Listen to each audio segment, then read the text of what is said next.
Thank you, ma'am, for allowing me to speak on this important amendments. Ma'am, I represent Telugu Desam Party. On behalf of Telugu Desam Party, I'm standing here. A party which is a regional party from Andhra Pradesh, which has substantial amount of members in this house as well as in Rajya Sabha. On behalf of Telugu Desam Party, I stand here in support of both women reservation.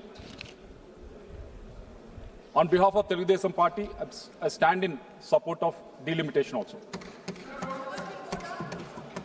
And as just Mahoji has posed, a lot of people are posing a lot of questions to us. Of course, this is democracy. A lot of people will pose and we have to answer.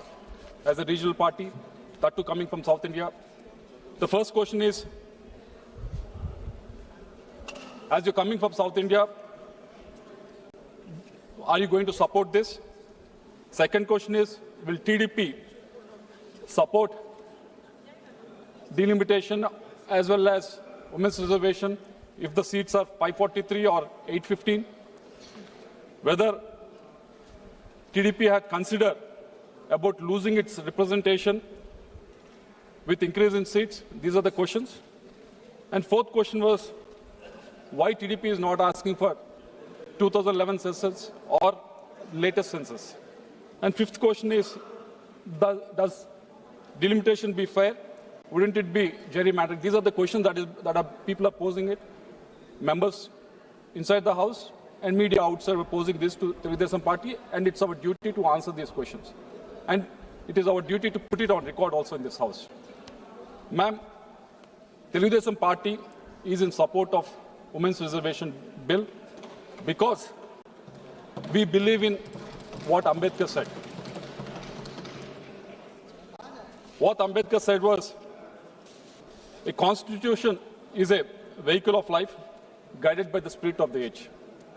Ma'am, from yesterday onwards, we could see a lot of women coming and sitting in the gallery in the anticipation. Thank you, Dada. Thank you, Dada. So they came in anticipation, inside the house and outside the house, the women sitting with anticipation that their representation will increase in the parliament, in the assembly also. Because until now, the policies are made for them also, even for women, are made mainly by men. And the time has come for women to actually raise their voice, to actually make the policies for themselves. And this is the spirit with which we are supporting this women's reservation, ma'am. And I said, this is the spirit of the age that people are asking for this, that women folk, which has 50% population in this country, is asking for this. So we need to understand why they are mooting for this, and they're fighting for this for so many years. And time has come, under the leadership of Narendra Modi ji, that this important amendments has been brought forward, and we need to support this, ma'am. Ma'am, the other thing we should also accept is the change is constant. It is never, it is never going to be same all throughout. With the times, there will be changes that will happen. Even with our constitution also, there are multiple amendments that are brought in. After almost 77 years, we are discussing about the 131st amendment. Because we believe that Indian democracy is vibrant. Our constitution is a living thing. And Ambedkar also mentioned that. So there are a lot of amendments that are brought in. That is the reason why Indian democracy is thriving. When you compare countries around us, Nepal, Pakistan, Sri Lanka, Bangladesh, ma'am, if you see all of them, how many coups have happened in that countries? How many armed revolutions have happened? How many times the constitution itself has collapsed? Why it didn't happen in India except for those 3-4 years during the emergency? Why democracy has thrived in India was because we believed change is constant. We believed what Ambedkar ji has mentioned. So this is a time we should respect that, and this is what women folk of India are asking for. This is the change they are looking for. So we need to support this. I'm requesting the opposition parties also, please see through it and support this. And the second question that everyone is asking is, would you support it even if it is 543 seats, or will you support it only if it is 815 seats? Ma'am, let me remind this House, when we talk about women on behalf of Telugu Desam Party, we don't talk about women as a voting issue, but we actually look at it much more deeply. We look at it in a way that we need to empower them socially. We look at it in a way we have to empower them economically. We need to empower them politically also. That is the ethos that our founder, N.T. Ramarao Garu, has believed in. Ma'am, he was a man of different ideas. At that time, all the political leaders expected people to come to them. But he was the leader who could go to the people. He traversed thousands of kilometers in Andhra Pradesh during his first election campaign. He could see what troubles women are going through at the rural areas. So when he came to power, when he became the chief minister in 1983, he came up with very revolutionary ideas. Until then, the property that is belonging to a member in the father is always going to the male in the family. But he has brought in the reform in the Hindu Succession Act in 1986. He made sure 50% of the property belongs to the girl child also. And he also brought in women reservation to 30% in government jobs. On top of that, he has seen what will happen when the government schemes are actually delivered to the women. So what he has done was, when he has to give housing to the poor, he made sure that site is actually registered on the name of the woman in the family rather than male in the family. So he fought for their economic stability, fought for their social mobility, ma'am. So this is what we believed in. This is the ethos that our founder, N.T. Ramarao Garu, believed in, ma'am. Not only that, he saw there's only 25% of the literacy with the women at that time. So he came up with various initiatives, started a lot of schools mainly for the girl children. He also started a women's university in Sri Padmavati University in Tirupati, specifically targeting women so that they can get educated, their literacy can go up, ma'am. This is what N.T. Ramarao Garu has done, and after that, Chandrababu Naidu Garu has followed the suit, and he has taken it to the next level. He has launched Dwakra program, what the SHE program that we talk about, Lakpati Didis that we talk about now. He has launched it in 1999. He has made sure that women are not just depending on the male in the family, but actually economically they can also have ideas, they can also come up with the business ideas, and they can also support the family.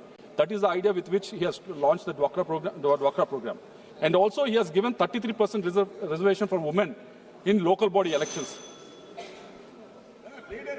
Ma'am, I have almost 15 minutes, ma'am. So, and on top of that, the Deepam LPG cylinder scheme was launched in 1999, mainly for the women folks, so that they can have that economic stability for them, ma'am. Ma'am, this is being continuous. Even now, the main programs that are schemes that have been given to any family in the Andhra Pradesh are targeting the women in Andhra Pradesh, ma'am, with Sri Shakti, Talliku Vandanam, and Deepam 2.0. Ma'am,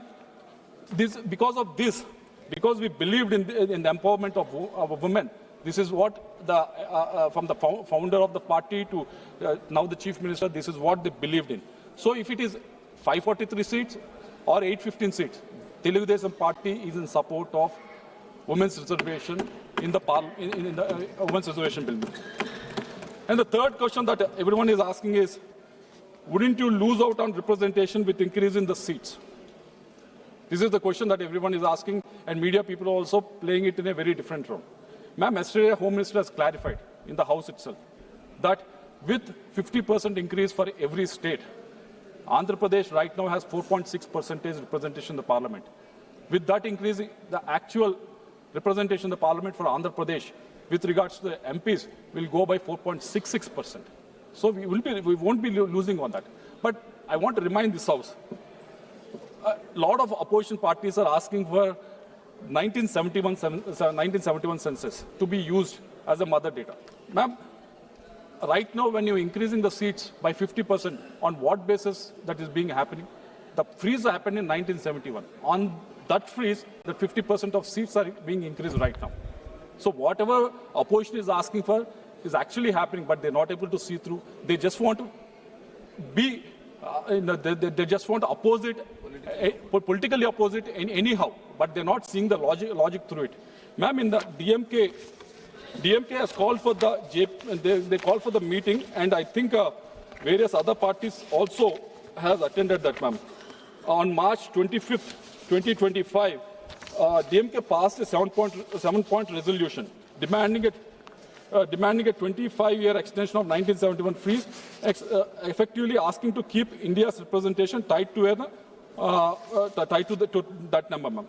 In this JAC, CPM participated, BRS participated, AAP participated, Congress participated, and TMC participated. They asked for the freeze. Right now, on that freeze only, that 50% is being increased. So I don't know why opposition is not able to accept that. There's nothing new that is being happening on the 1970 population freeze, where 543 seats have been allocated. On top of that, 50% has been increasing, and yesterday Home Minister has clearly clarified. And even then, if you can't accept the truth of what is happening, even then, if you want to give out the fake narrative, false narrative, saying South India's number will go down, South India's representation will go down, I hope and I request the opposition to actually come to senses and actually accept what the delimitation means and support the delimitation process in toto. Ma'am, the fourth question that everyone is asking at, why not 2011 census or the latest census? I'll give you the example of Andhra Pradesh, ma'am. Ma'am, in Andhra Pradesh is a very special example because no one has gone through that. When the last delimitation happened in Andhra Pradesh, what happened was we were, Andhra and Telangana were together. But when the delimitation happened, there were 3 parliament segments that have come up in Telangana and 3 we lost in Andhra Pradesh. But in total, we lost 1 parliament segment to Telangana. Even there were 7 MLA seats that were increased in Telangana region, and Andhra Pradesh was lost 7 assembly seats. Reason being, there's no politics here, but the reason being that population migration happened to Telangana at that time, ma'am. So if you go by that logic of using the latest census of 2026, ma'am, if you've seen the data, Andhra Pradesh fertility rate has been going down for the almost one and a half decade. Our migration has been increasing for the last 2 decades. So if you go by the latest census or by the 2011 census also, we'll be losing out. The best deal for us is what Home Minister has proposed yesterday, wherein we are not losing it. Actually, we are increasing by 0.6%. So that is the reason why TDP is supporting this, ma'am. And the last question that everyone is asking is, does delimitation be fair? Wouldn't be gerrymandering? Example, yesterday, even K.C. Venugopalji has spoken about it. Ma'am, I'll give you the example of what happened in Andhra Pradesh when 2009 delimitations happened. Kuppam constituency, which is in Chittoor, our CM's constituency. It is in Chittoor parliamentary constituency. So at that time, Congress, which was in power, did the gerrymandering to make sure that the CM constituency is a target in such a way that no leader can come out of that. But and they reserved the seat to the SC candidate at that time. That is what they have done in 2009. That is the actual gerrymandering. But what happened, ma'am? People saw through it. If you are smart, people are even smarter. From 2009 onwards, in 2009, after doing all this gerrymandering also, TDP has won. In 2014, same seat, even TDP has won. In 2024, again TDP has won that seat, ma'am. In 4 elections, after doing all this exercise, all this gerrymandering, even then 3 times the TDP has won. Even in my district, ma'am. Even in my district. Making sure that, as a senior member was asking, making sure that a term from Illinois. Gerrymandering was Illinois wherein you bring in all the voters in such a way that you will get advantage for the party in the ruling rather than party in the opposition. That is what the gerrymandering actually is. Even in my district in Guntur, ma'am, they did the same exercise. Tadikonda constituency, where they thought one cadre or one community was supporting in support of Telugu Desam party, we should corner them, so they made it a reserved seat. Even Pratipadu constituency, they did it, but People saw through it, ma'am. People want to vote. People are smarter. They can't be fooled like how opposition is expecting. When the Congress was in power, they tried to fool the people. Yes, they did. They tried to fool the people by doing this. Because right now they're raising this issue of delimitation because they know what thievery they have done in 2009 delimitation. That's why they think that can happen.